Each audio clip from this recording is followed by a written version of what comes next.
Yo, I'm Will. Welcome. I call this little experiment Anything is Everything. It's gotta be called something. The intention here is to share interesting, courageous, enlightening, vulnerable, strange, silly conversations to maybe hopefully inspire something in you. All right, cool. Bye.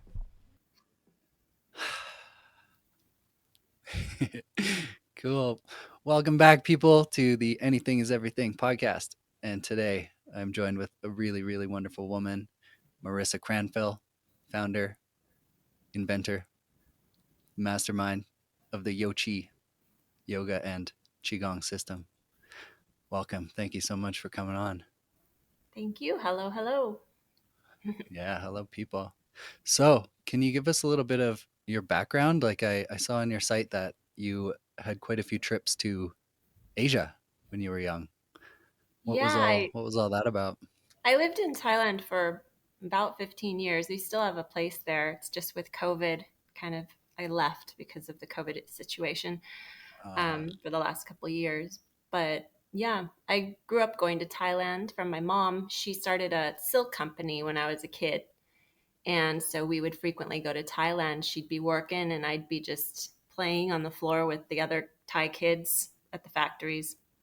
And then when I graduated high school, I knew that that's what I wanted to do was go back to Asia, study Asian languages and religion and culture. So I did my university in Asia and wound up just staying there and living there. So yeah. that's super cool. How long were those trips when you were young? Like was it just weeks at a time or months Yeah. sometimes As a or kid, they were just like a couple weeks at a time, like 10 days. But then when uh, when I was 17, we went back, and that's when right when I was graduating high school, and I was like, okay, I'm sure this is where I want to go to school. hmm, And I found some program at Long Island University that actually had school like sister school centers in Japan and China. And so I went to those. I attended school in China for my senior year, and then I would use Thailand as like my summer kind of play place. And well, once I graduated after the fourth year of college, I still hadn't finished my thesis yet, so I stayed on in Thailand, extended my year, and then wrote the thesis there and started working in the silk business for my mom, helping her out, and that kind of okay, cool. merged. So yeah, I Wow. was That'd be a whole doing. interesting world. Oh yeah, it's Asia, of course, influenced and has had a huge influence on my life. So coming back to the States after so many years was always a bit challenging to integrate back in. And but now Yeah, it's no easier. kidding. Been here a while. Yeah, totally. You're on top of it. What was so you were in the silk business for a bit and then was your introductions to yoga and qigong right in Thailand like when you were working and stuff or how did you come across those? Well, I was interested, like I studied yoga and actually some Qigong Tai Chi in when I was a teenager. Um, Hmm. but I really didn't know what it was, or it was just, I was just interested in everything spiritual. So I was trying a little of this, a little of that. Hmm. And when I went to school in China at Zhejiang Dashui, which is the university in Hangzhou, they Hmm. offered Tai Chi as like an extra curriculum course in the program for any of the international students that were studying at the university. So it wasn't just my program, but there was multiple programs from all over the world at this school. So Hmm. we would all get together and do the Tai Chi on the training field at the university with the teacher, the master. And one day, nobody showed up for class. It was just me and the master. So he was like, well, we don't have a group to do Tai Chi because it's really like a group type of thing. He's like, so it's better we do Qigong today. And I knew Qigong, but it was not a lot. And so it's like, all right, that's cool. And he's like, let's go to the forest. And then I was like, whoa, Oh, sweet. okay. So just me and you. All right. There's a big botanical garden behind the university. So we hiked out there and he had me stand like a tree with a tree and do this standing meditation, and it taught me how to breathe with the tree and how to adjust my posture and how to meditate and relax my mind.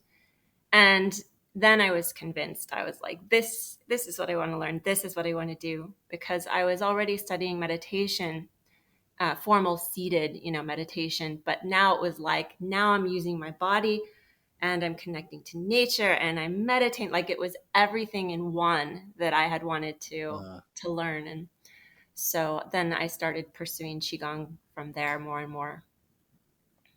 Yeah. that's so cool. I love how things happen like that.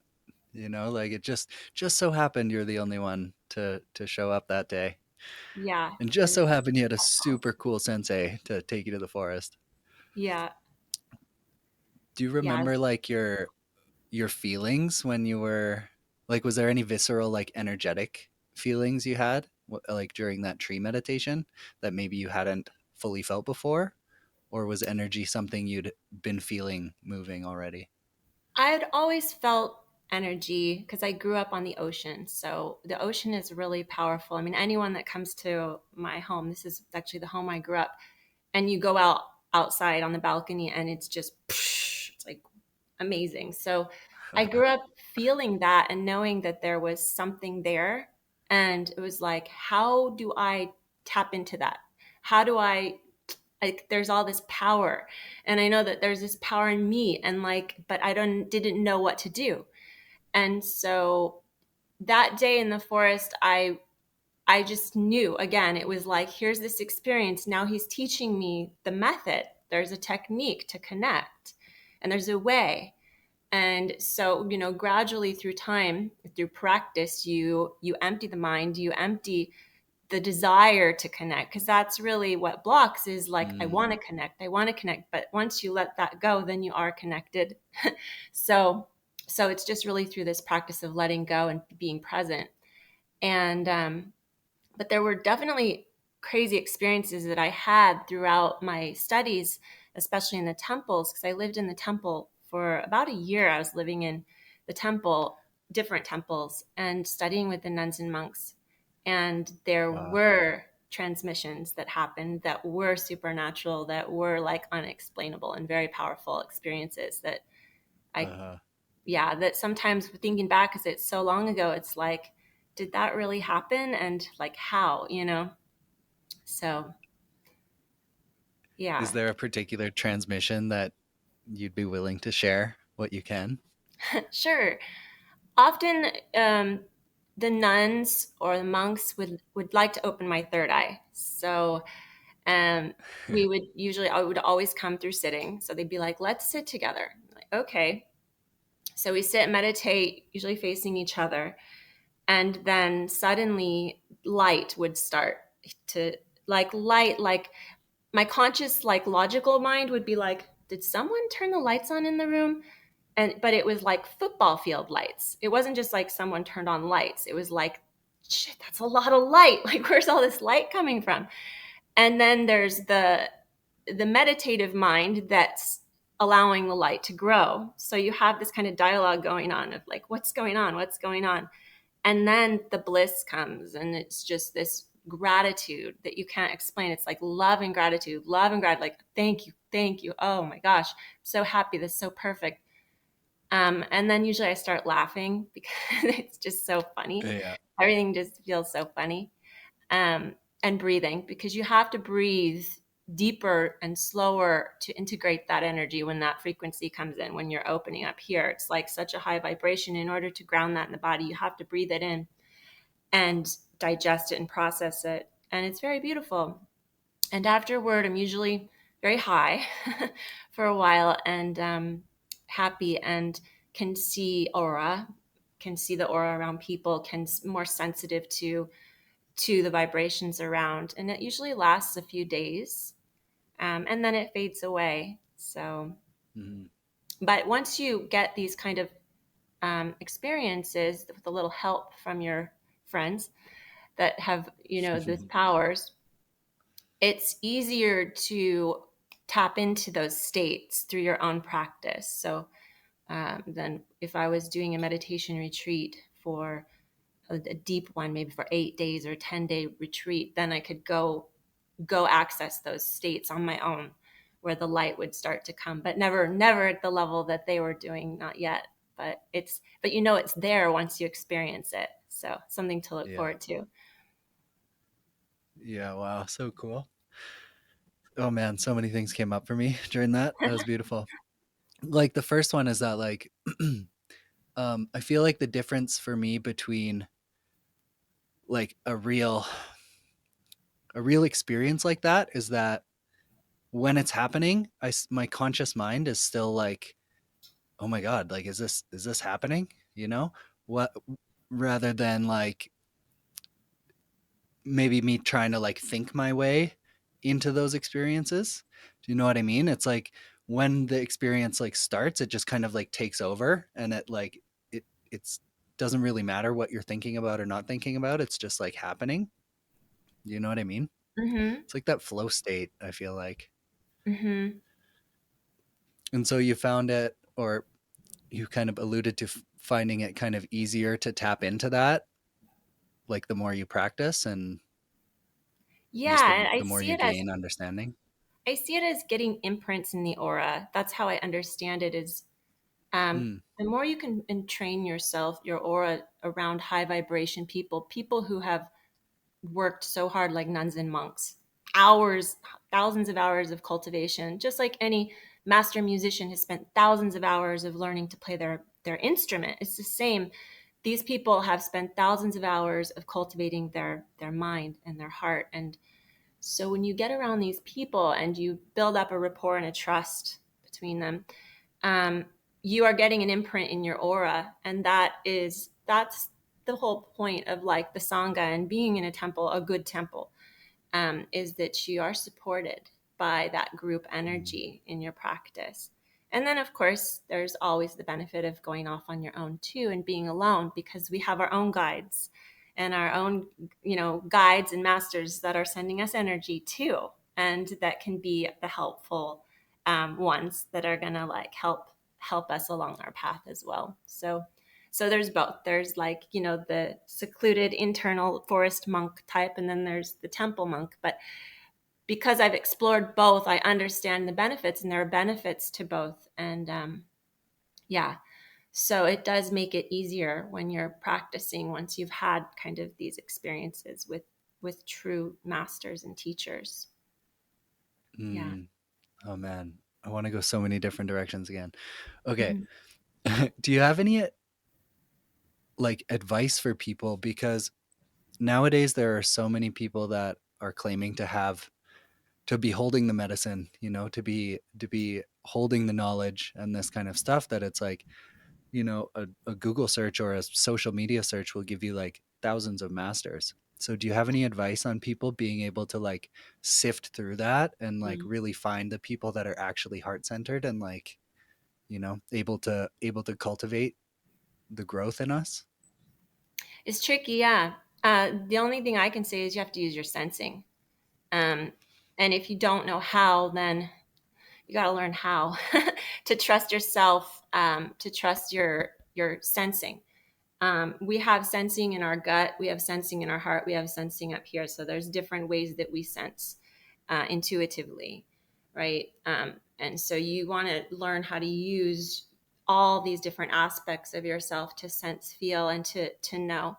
And so now I have a pretty clear gauge, and I'll cross check with my other friends who have that gauge too. I'll be like, hey, check this person out. What do you feel? Like, what do you think? You know? So I have like a handful of people that I'll do that with if I'm really serious. And and yeah, that's the best way to know, because charlatans are charlatans. They're gonna post, they're gonna have a fancy show that might be hard to see through. Uh-huh. Yeah. Yeah, nice. So this is beautiful. It brings us towards the cultivating the sensing. So what are the best ways to cultivate the sensing? First is trusting yourself. So Uh, tuning in to yourself and knowing who you are, where you are right now, because this is the first mm, level, is we have to trust ourself first. and um, trusting our connection to source, so that you learn to tune into the heaven and tune into the earth, and to be this conduit of energy. So you want to open up your channel between heaven and earth. So in Qigong, we have a lot of exercises to do this. And in YoQi system, we have different exercises throughout every phase to do this. And so first you want to like clear the pipes, to clear out all of the stuff that's blocking you from seeing the truth. And that can be limiting beliefs within yourself. It can be toxins within the body. It could be energetic, just stuff that you're holding on to. So there's so many different things we hold on to that can block us from seeing the truth. And clearing that out, and then strengthening our energy and opening the channel so that you are connected. And once you create this trust, then the information starts to flow pretty nicely. Yeah. So one affirmation I Beautiful. like is I trust life.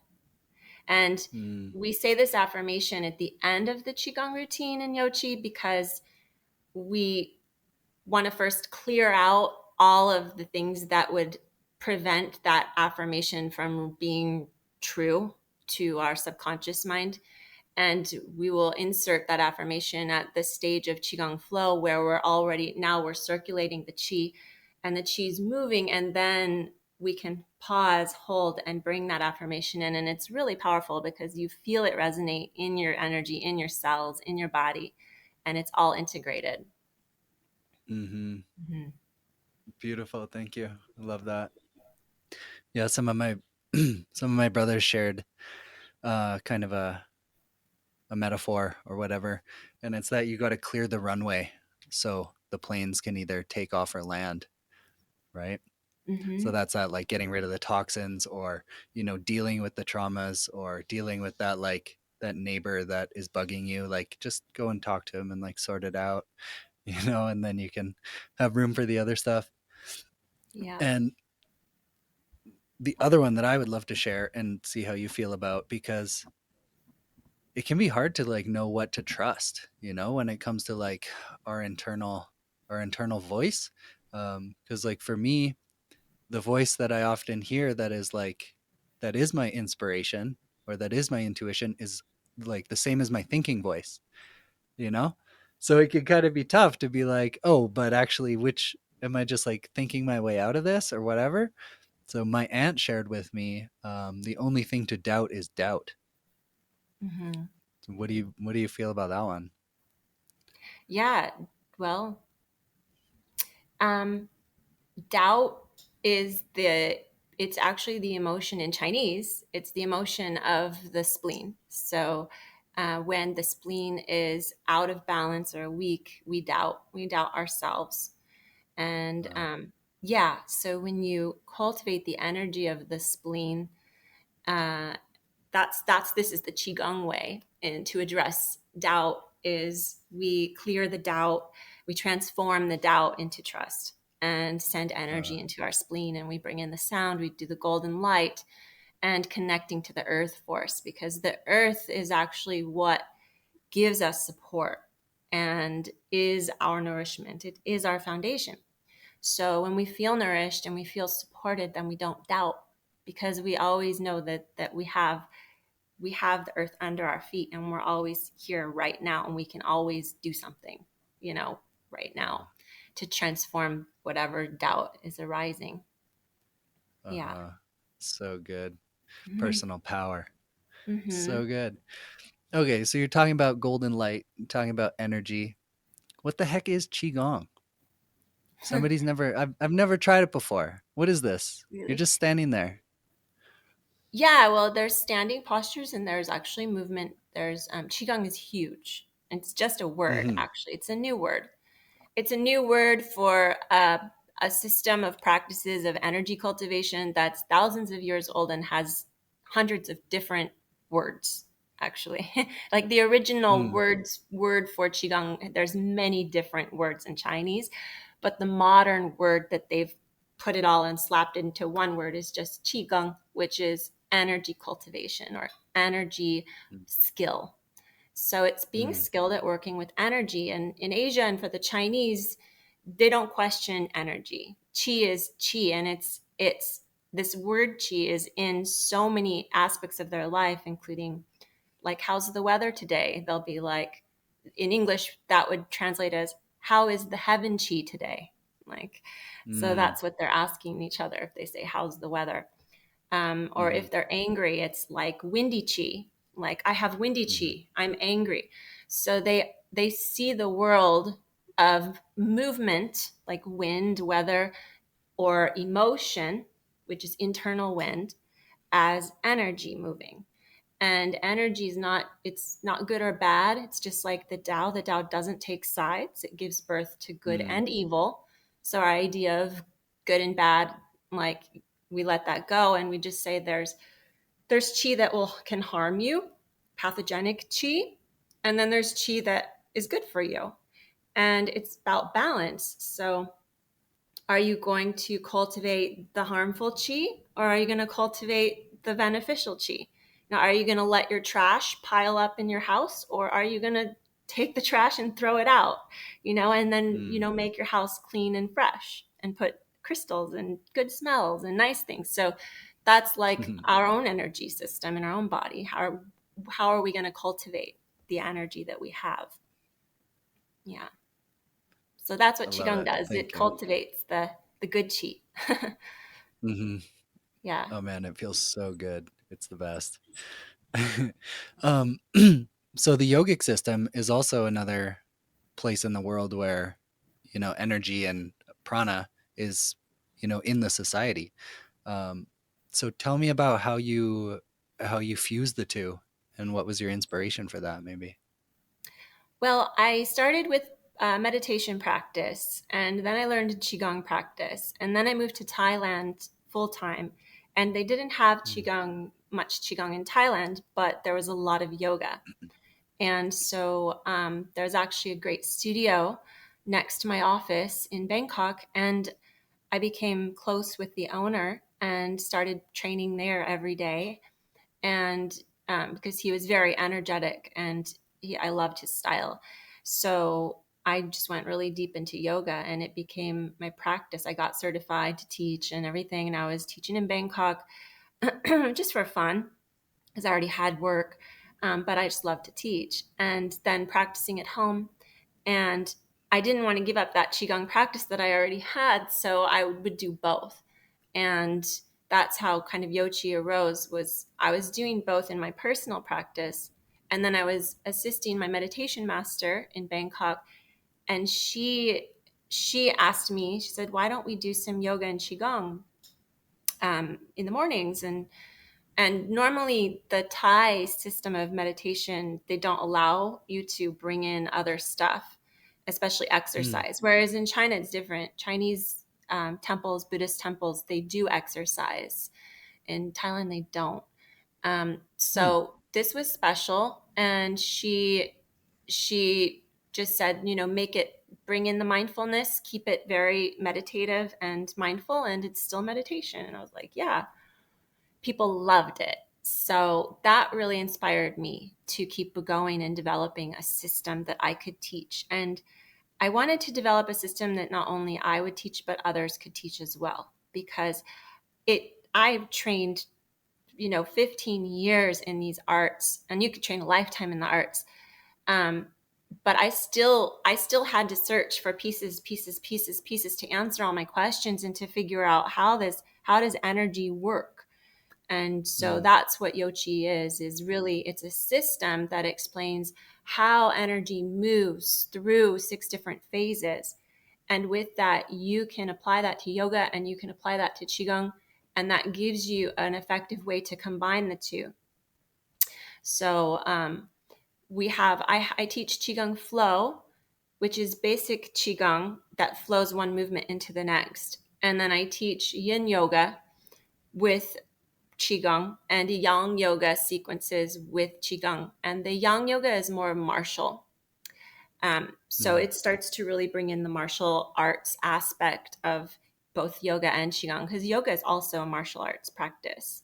They just don't Mm. talk about it so much in the West because it became more Mm. acrobatic. But yeah. So cool. I love it. I love how our path just finds us. And I mean, what I what I see from your path is that you just felt so good doing it. You know, it was like it probably just felt obvious that, this is the thing that you should chase. Yeah, it answered all the questions I had as a child. Um, Wow. you know, it fulfills me spiritually in every way without me having to cling to some dogma. Um, Hmm. I, you know, I can read the Tao and the Buddhist way and completely devote myself to these paths and Mm. completely respect and bow to the Buddha with all my heart without feeling like I'm bowing to, some people resist that Hmm. bowing and because I get it and it's freedom. It is real freedom Mm. when you're empowered within yourself. Yeah. Hmm. So cool. Okay, you mentioned something that would be new to me and that I would like to selfishly learn about: the 6 phases that energy moves through. Yeah. The 6 phases, briefly. The first phase is the earth. So it's a tune. Mm. And we tune into the earth, we tune into our self, and we tune into heaven. So we basically align that central channel between heaven and earth. And we do that Mm. through posture. So in any martial arts practice, yoga practice, energy practice, you have to first align your structure and tune into your structure. Um, because if you're out of alignment in these practices, then the theory is that the chi doesn't flow. And Mm. I would say that it's not that it's going to be like blocked and bad and not flow, um, but rather when we do stand properly and we do align properly, the chi moves, like you feel it activated and it's 10 times stronger. So you want to start off with a good, strong container. And then the second phase is the metal element, which metal corresponds in Chinese to the lungs. So this is the breath, Mhm. and this is Tiao Shi in Chinese. So it's regulating the breath and it's purging. So now we're going to clear. We're going to do all the purging exercises in Qigong to release tension. It's a lot of stretching, the tendons in the neck, opening the chest, the spine, the hips, everything, just releasing and letting go. And then shaking and all these breathing exercises that are very clearing. So we breathe in the nose and blow out the mouth to Mm. release. And there's also meditations I teach as well to work with the energy field. And then after metal comes water. I knew So, it. yeah, this is the 5 element cycle. So Love it. the Tiao Jing is regulate the essence. So now we are Mm. tonifying our qi, and that means to strengthen. So once you've cleared, now we can strengthen the qi. And we do this through the kidneys. The kidneys are your energy battery, where your jing is stored. And the jing is your life force, your life essence. So nourishing the kidneys, we do a lot of different kidney tonification exercises. It's very classic in Qigong. And then once you're strong, the chi will actually naturally start to rise and grow. That's the wood element. So once you get past tonification, you've done pretty much the foundation of hard work of attune, purge, and tonify. Then it's more fun because the energy Mm. starts to move. It starts to grow. You feel it. So growth is we do a lot of standing like a tree. So now we're building. We do a lot of chi balls. So we're building here. And a lot of spirals. So Mm. spirals are the way energy moves and it grows, right? In nature and everything.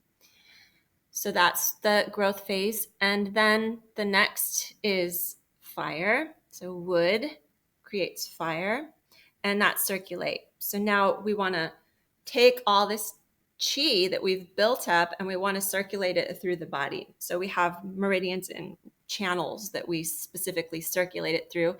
many people know the microcosmic orbit, which runs up the back and down the front.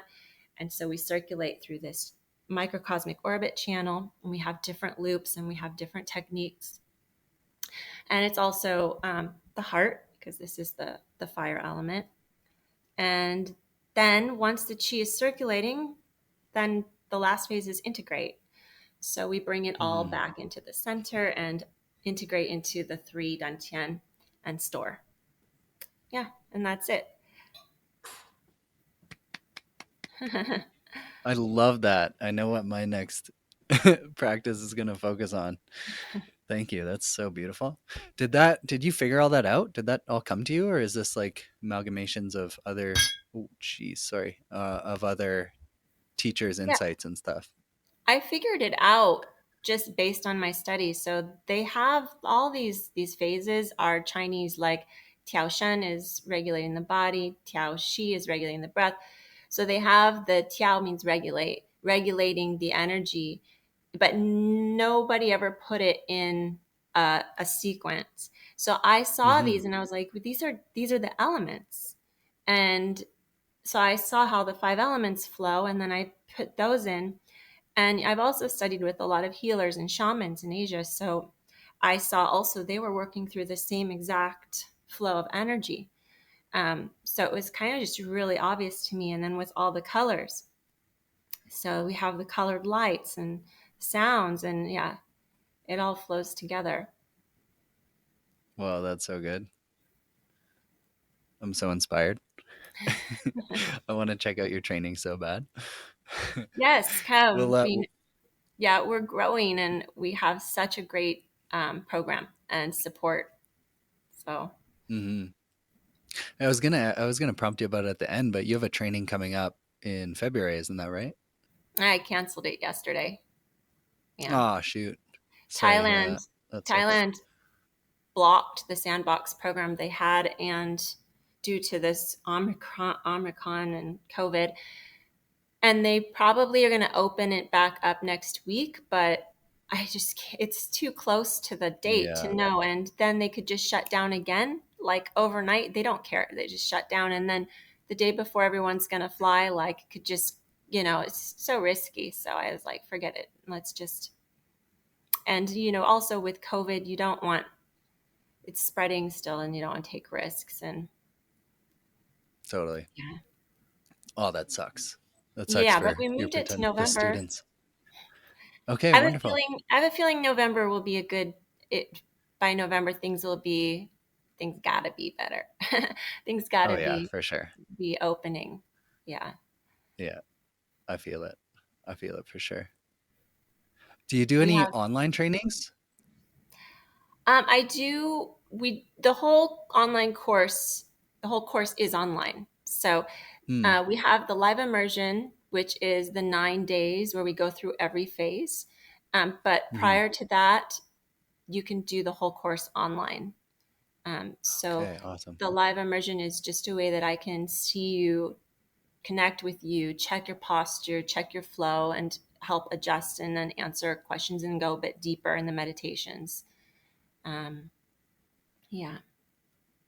That's beautiful. I'm so grateful that you've been able to move it online because it is a really digestible and like accessible way for people to just spread their teachings so much further. So I'm really grateful that you've been able to do that because I can see a massive benefit in the system that you've created.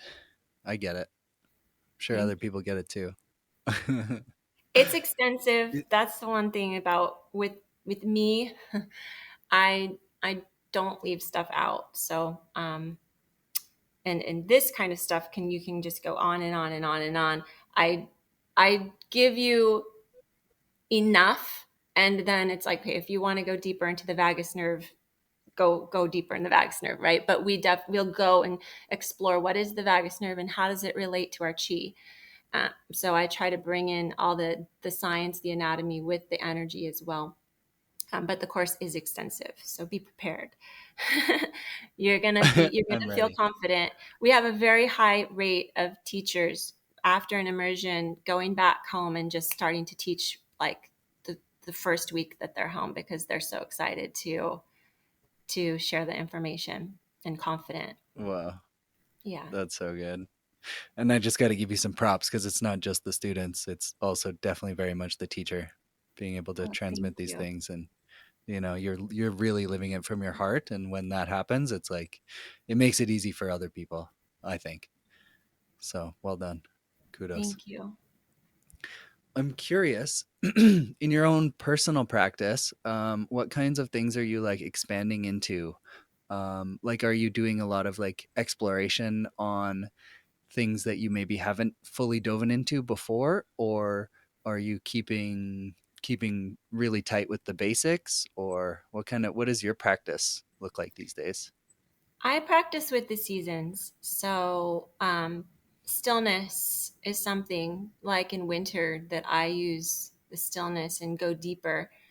And I feel like stillness is a lifetime practice. I mean, to me, stillness is the ultimate practice. We get caught up in Mm, all these fancy practices. And what's next? What's the next level? What's next? Especially in Qigong and mm-hmm, energy work. Um, mm, but really it's about emptying the mind and just being still. And how long can you sit still and empty? Because that's when the stuff starts to happen. The real stuff is when we surrender and empty and stop mm, trying. So stillness is a luxury practice for me because I have so many practices that are doing. um, so integrating that being and still with the doing, and the movement is important. I do a daily basic. I have daily basic practices that I do just for maintenance, because we're living in a. I live in the world like everybody else, so I'm on a computer like everybody else a lot, and I'm writing. So I have the neck tension and stuff like that arise, and so you're mm, constantly stretching and opening the tendons. So yeah, in spring I'll move into the tendon gong stuff, which is so powerful, like um, I Ching stuff, where building up the energy in the limbs and the tendons, and that's the growth. That's when things start to really transform. So I feel like every year my practice goes to another level, even if I'm doing the same stuff. mm-hmm, And when I want to learn something new, usually a master appears in my life, and somebody who's got a higher level of training in something that I've never studied before. Like, so whether it's Tai Chi or Bagua or martial arts, and so that's where I'm exploring right now. Personally, is more in the martial arts and fighting applications. Um, oh, but you even ask a martial artist, and they'll tell you like it's not about the fighting, right? It's mm-hmm, about the stillness. So mm-hmm. yeah. That's so cool. Yeah, I'm Yeah. also excuse me, I'm also focusing on martial arts at the moment. And I'm curious, well, I guess I'm just curious about your martial arts practice. Like, is there a particular style that you really enjoy and connect with over others? Or do you have a particular teacher, or what is kind of your way to access that medicine? Well, right now, so I do Chen Tai Chi. Tai Chi is a form of martial arts. It's a internal internal martial art, they call it, right? Mhm, So it has fighting applications, but they're soft. And Chen mhm, is actually more of explosive. So you're really cultivating your Fajing, your explosive internal power, where you pop out. And so that's one that I'm into. So tomorrow I'll go train with one of my masters. His name's Jesse Cao. He's in San Diego. He's amazing. He's Chinese, mm, sweetest, kindest person.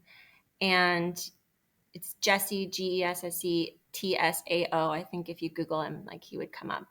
Jesse Tao, Tai Chi style. And check them then out. Matt Lucas, Mattlucas, Matt Lucas, theyamasystems.com. So Matt is Mm, my is very close with me, and he's trains me. So he's like the most brilliant martial artist and yoga master and qigong master that I've ever met. And yeah, Mm, so check him out too. beautiful. I shall. I'm sure the people will Mm-hmm. too. It's so cool how these, these martial arts masters are like the most grounded, the most gentle people. They're like so Yeah. kind. It's like, it's so interesting. I love it. And soft, like even the, Hmm. like you feel them, and or you see them, and they're soft. They're not like huge, but they're so strong. Like they're like a brick Hmm. inside, but then they're like soft in their tissues, you know? Mm. Could that perhaps be? Could that perhaps be because of the energy that they're moving? Or what do It's you think? How does that softness get cultivated? I think it's when they're not holding tension. Um, they're not carrying and holding the tension, and so in Chinese there's the connective tissue. It's not precisely connective tissue, but it's like the space between the muscle and the bone and the muscle and the tissue. It's called huang. So the Chinese already knew about this like connective tissue, which today in yin yoga, and it's become very popular, myofascial release, right? So, and you do massage, so you know about this. So all this fascia, like a web that runs through our body, just connects everything. And so Mm, this web in Chinese, the huang, is where like the qi is, a lot of qi is moving, and you want this huang to be liquid, soft, and liquid, and mm, but strong. Like water is strong, right? And water has a memory, and so we want to build the water qi in the body through the huang, through the connective tissue. And we don't want to have fire chi. You need a balance of fire and water, but when there's too much fire chi, that's inflammation. And so a lot of people are carrying around inflammation. And yeah, so I think that these guys, through their practice, and that's why the real martial artists, they meditate and they do qigong also. Like they just stand and release, because they're cultivating their huang and their qi, not just their muscles and their explosive power. hmm. So Yeah. good. Yeah, and I feel, and I mean, you're living it, but I feel it's important to have like such a rounded practice. Like if you're only doing yin, then you might get really flexible and really soft, but you're not gonna have a ton of strength. You know. Yeah, core strength is so important, especially as we age.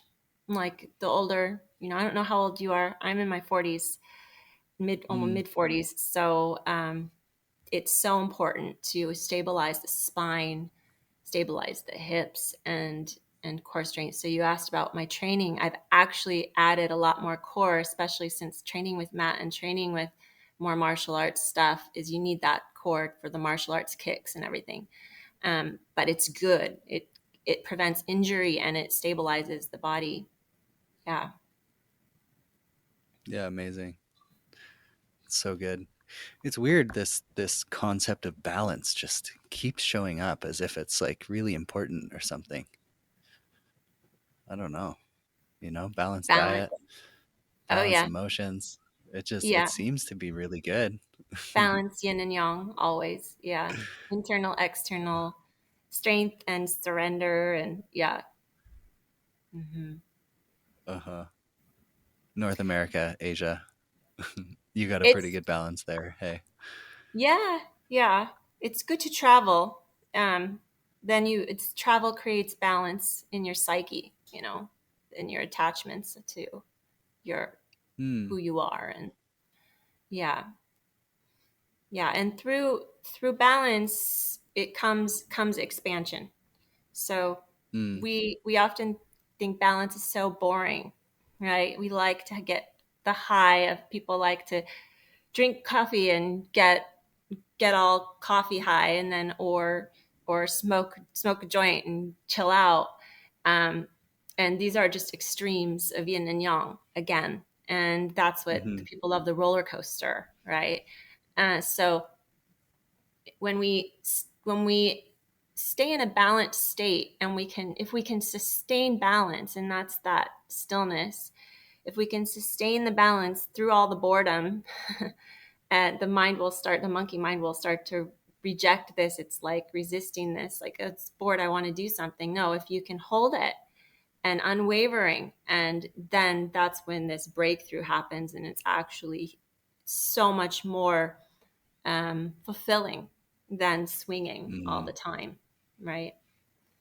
So Yeah, hopefully beautiful. that's where we're headed in the world right now, is we're trying to find our way, and collectively. Mm-hmm. Yeah, I love it. So you're saying that we should drink a bunch of coffee and smoke joints at the same time. Just kidding, obviously. Or maybe not. I think that's what they do in Amsterdam and it works out. Um, Right.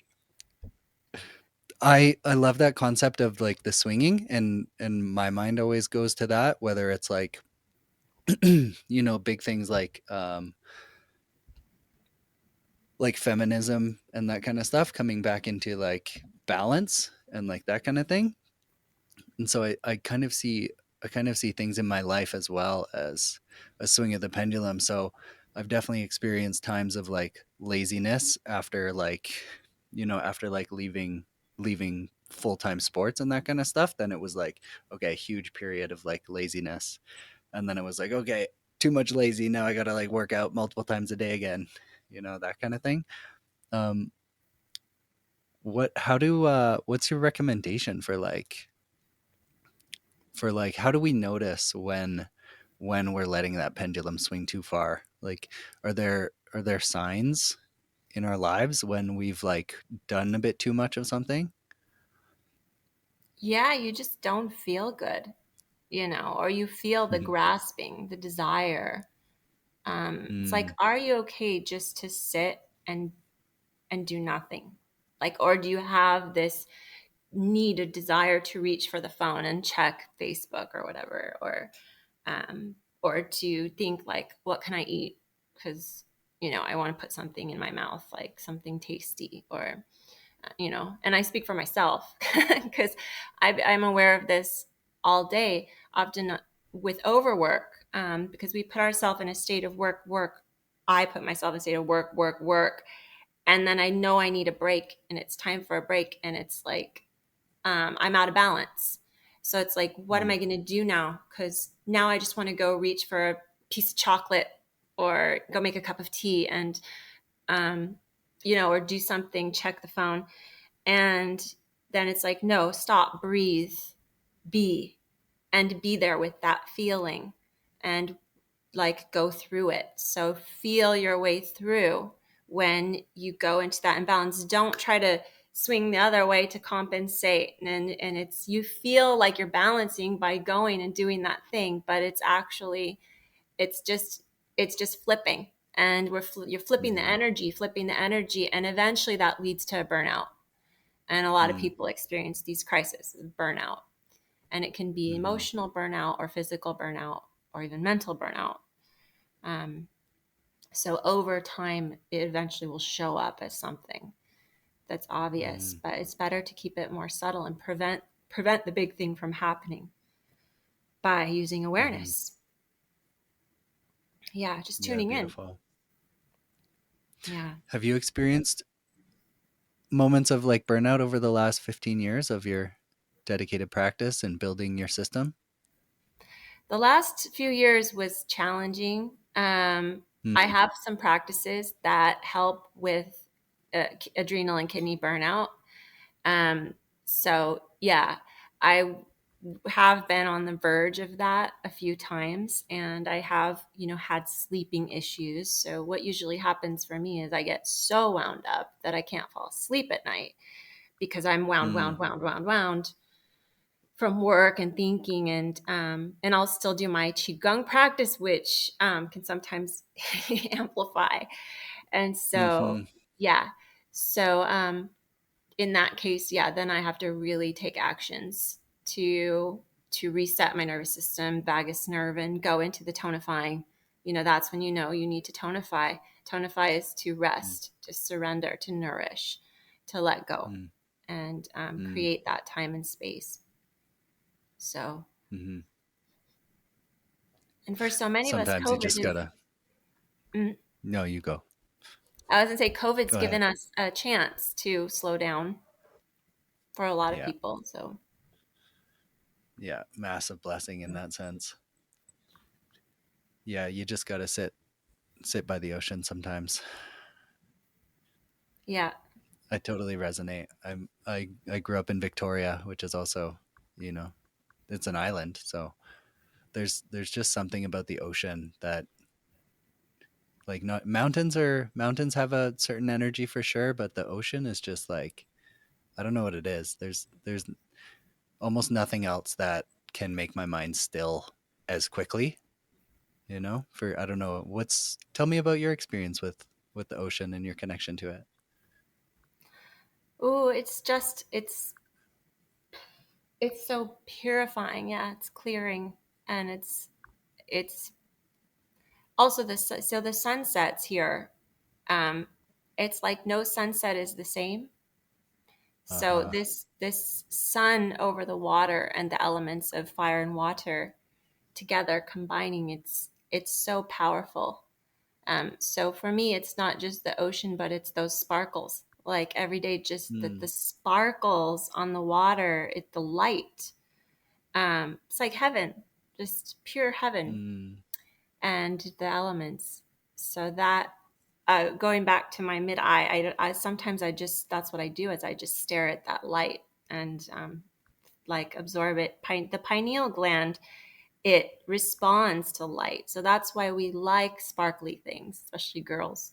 But we love sparkly, shining things because our pineal gland is being stimulated, and that mm. feels good, and that raises our energy and wakes us up. So, yeah. Nice, I love that. Are there So you mentioned trees in the very beginning. Are there other or what other forms of nature do you feel like the most connected to?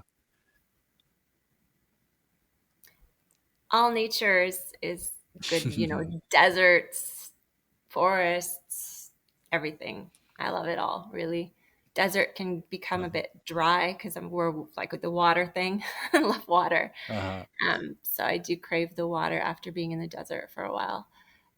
But yeah, forests. In Thailand, it's more jungle, whereas, in America and Canada, it's more like sequoias and these redwoods and things, different energies of forests. But in Thailand, they revere trees as having spirits, and so they'll Mm, actually tie things around the trees. And I have a whole website as well called spirithouseconnection.com if anybody's interested in the Thai shaman traditions. So I studied with Thai shamans for 7 years. In this, I became like the first Westerner to ordain as a priestess to build a whoa. spirit house in the land to do the ritual. So that's all there on the website. But we work with the trees in those rituals. So trees are um, they have roots that grow into the earth. So in Thailand, they connect to the underworld and they grow Uh-huh. to the heavens. So they are like like a pole of energy, right? A conductor. Uh-huh. Yeah, Whoa, yeah. that's It's so a wild. I would whole love nother to learn topic. more about that. Yeah. Well, we got some minutes left. How did you get involved with the Thai shamanism? Well, in let's see, I living in Asia, there's Buddhism, but the Buddhism never it was grafted on top of animism. So animism Hmm. existed first, and like Hmm. Taoism in China is Qigong comes from Taoism, but before Taoism they were shamans, Hmm. and so everybody began with shamans, right? We know this now. And so in the Buddhist temples, you'll still see shamanic animistic little things that got integrated. And in China, they believe in the land guardians and the spirits. So every morning at the temple, the head priestess, would be putting rice on a pillar for the spirits and for the land guardians and the angels. Well, in Thailand, they have these gorgeous little spirit houses everywhere in front of Hmm. homes, markets, gas stations, everywhere, temples. And so I got interested in how the spirit houses fit into the Buddhism and how Thai people were able to kind of accept both of these different traditions. And I started researching it, and I found I studied with like four different shamans uh, throughout the years. But the first one was really my biggest initiation because he went into detail of every single aspect of the ritual with me, and I wrote it down and I took pictures and I took notes, and then I would just go out exploring on my own. So I traveled around every region of Thailand, every province, and I photographed over 10,000 spirit houses. And so you can see these on the website. They're gorgeous. They have their own character, their own personality, because Hmm. the Thais build them for the land, and each region has its own customs. So it really reflects the different customs of the regions. Kind of like food, the flavors of food reflects the region. So it's the same with the spirit houses. And Hmm. the names of the spirits inside are the same, and the myths are pretty much the same. They actually come from India and Hinduism. Hmm. Um, but they'll tweak the names to be more local. So it's very Yeah. interesting. But to understand it deeper, you have to understand that Thailand is a kingdom, and the kingdom of Thailand, the system of a monarchy, comes from the Khmer Empire, which was in Cambodia, right? The Angkor Wat period, and that Hmm. Khmer Empire was Hindu. So they came from India. So they had Hindu Brahmin priests that legitimated the king, and the king was an incarnation of Vishnu. So he was called a Rama. So Hmm. in Thailand, the kings are Ramas, Rama 1, Rama 2, Rama 3. Right now we have Rama 10. So Hmm. it's a Hindu tradition, and so spirit houses are Hindu. But that's what I was curious. I was like, how can you have this Hindu thing, but you're in a Buddhist society? So this was really what I was trying to integrate, and there will be a book one day, but Yes, please. when I retire, it'll be my, Yeah, take your time. yeah. It's There's no fascinating. rush in life. It's No fascinating. kidding. I am super interested in all things traditional shamanism, so that's really freaking cool. What's that website called again? Spirithouseconnection.com. Cool. Yeah. Super cool. I'll definitely check it out. I love that. Have you been Do you to have Thailand or go Asia? ahead. Have you been to I've Asia? been to I've only been to Bali. Not Uh-huh. only. I've got to Yeah. go to Bali. I went there for breathwork training, and what I was reminded of was outside every home is a little like offering thing that kind of does actually look like a little house. So I'm wondering if like this is, little spirit houses in the same kind of way. It is. They go out Yeah. and leave offerings all the time. Yeah. There it is. It's the same. The Balinese have Yeah. their spirit animistic spirit culture as well. And they're Uh-huh. very detailed. Yeah. Uh-huh. Yeah. Yeah, I was blown away by the culture there because like, in North America or Western civilization, spirituality is reserved for Sundays at church, but what I saw over there was that spirituality is constantly everywhere, Yeah. and it's not this thing that you need to go and practice a certain time. They have their ceremonies and their festivals, but it's like every single day is an honoring of spirit or spirits and that kind of thing. It's Yeah. so beautiful. Yeah. So And I that's can I why can it starts with, understand. if we believed like them that the house had a spirit, the actual house.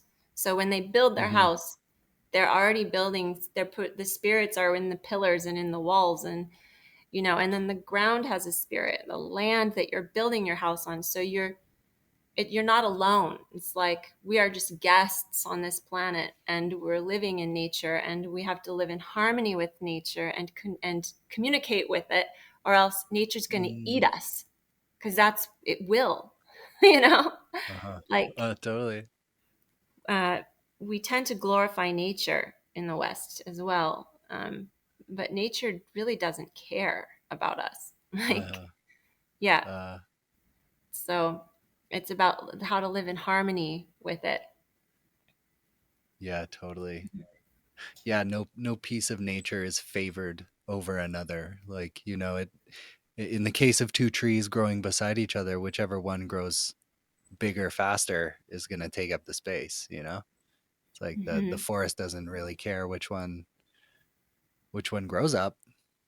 And yeah, so how can that be translated into like a message of awareness for like, our society that is getting more and more, I hate to say disconnected from nature, but it kind of seems to be happening. There is a lot of people that are reconnecting and going back to their own roots or exploring traditional roots of other kinds, but there is also this whole other push of nature that is, or of humanity, that is glorifying technology over everything. Yeah. So how can that awareness of like, of nature doesn't care, how can that be translated into like, a push for people to care about nature? I think it'll, like, we're going to learn the hard way, because even technology requires minerals, and those minerals are Uh-huh. running out. So now, we're looking to other planets for minerals and things. And yeah, and technology requires water as well. Uh, So all these they have to use a ton of water in factories to create the devices and the computers, a ton of water uh-huh. to wash. And so we depend upon these resources, but most people don't see it that way. So when they start to run out and starts to affect our technology, then then we'll Mm, start to feel it. But yeah, it seems like we're gonna have to learn the hard way.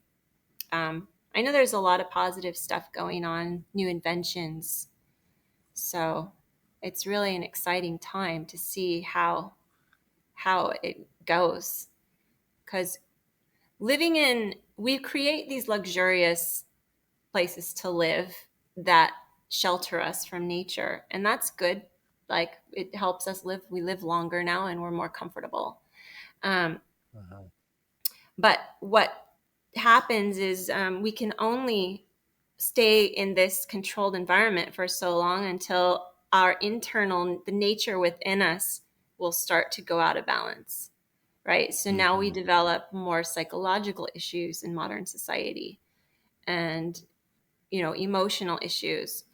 Um, so whether it's external nature or internal nature, we're always going to have to face ourselves and how Mm, to connect.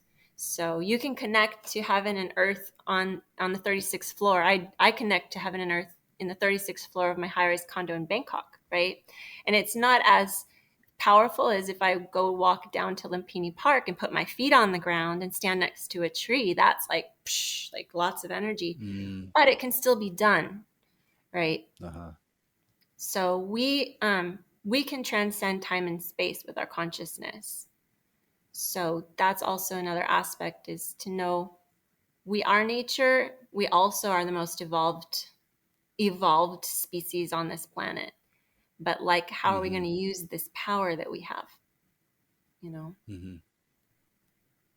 Yeah. So good. Oh man, that was such a good summation of so many things. We're right around the hour mark. And I just want to ask you one more thing. What is what what is something that, if the majority of people on the planet focused on, would bring us into more harmony with each other, with spirit, and with nature? What is something that we could all collectively focus on? I know it sounds so cliche, but love. Yeah, love. Uh-huh. Loving self and acceptance. Love and acceptance.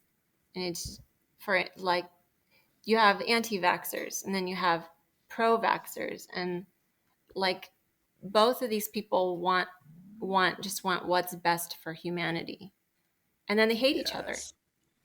And it's Yeah. like, I really want what's best for humans and I really want best for humans, but I hate you. And it's like, is that Yeah. what's best for humans, to hate each other Yeah. because you believe something that someone like? So wouldn't it make more sense if we just all loved and accepted each other and could have a conversation, and work things out with consciousness? um yeah, so love. That's adorable. It's so true. It's so true. It always comes back to love, people. Yeah, The Beatles. Love is all you need, baby. yeah, yeah. Love and It's communication, 'cause, yeah. for sure. Compassion, understanding. I think it was acceptance you said, I think. And I think that's a really big one. Oh man, we could keep going forever. I could keep going forever. I could steal all your time if you allowed me to. So I will not do that because you've got a lot of things to do and the people are lucky to have you sharing your medicine. So on behalf of all the people, Marisa, thank you for Thank you. following This your was path really and fun. sharing your medicine. Yeah, thank you Thanks for so giving me much. the place to share. I mean, it's my favorite things to talk about is these beautiful resources we have always. So, yeah, thank you so much. Hmm. Of course, thank you. And I didn't tell you, but where I found you out was actually on YouTube when I was just searching some qigong stuff, and I love your practices so much. I'm actually going to seek training in your medicines. So I really recommend everybody to chase down YoQi. And where can they do that? So we have the free YouTube Yochi Yoga and Qigong videos, and then there's a video on demand library, and it's $15 Mm, a month.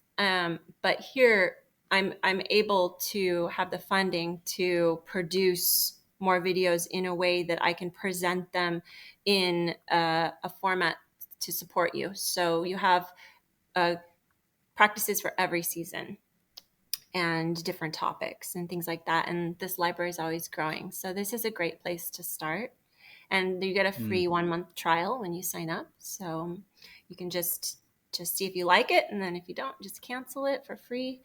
And also the online course is there, and you can read about everything on the Yochi website. So yochi.com, YoQi.com. epic. I'm gonna check that out right now. Yeah. Um, are you all online these days, or do you have a place in Thailand Right as now, well, because of like a COVID, studio? I don't have a studio, but I mean, in Thailand, I would teach at studios. Yeah, I have a few Okay, cool. studios and places I teach live, Hmm. but yeah, now it's just online. Soon it will open. Yeah. I'm sure. Beautiful. Thank you so much. People, check out Marissa's magic medicine. It's literally amazing, and she's so heart centered that like you can't go wrong with these practices. Seriously. You got Let's go. anything else? Let's move some chi. Yeah, let's move some cheat in a beautiful way. All right, folks. Thank you so much. Talk soon. Right.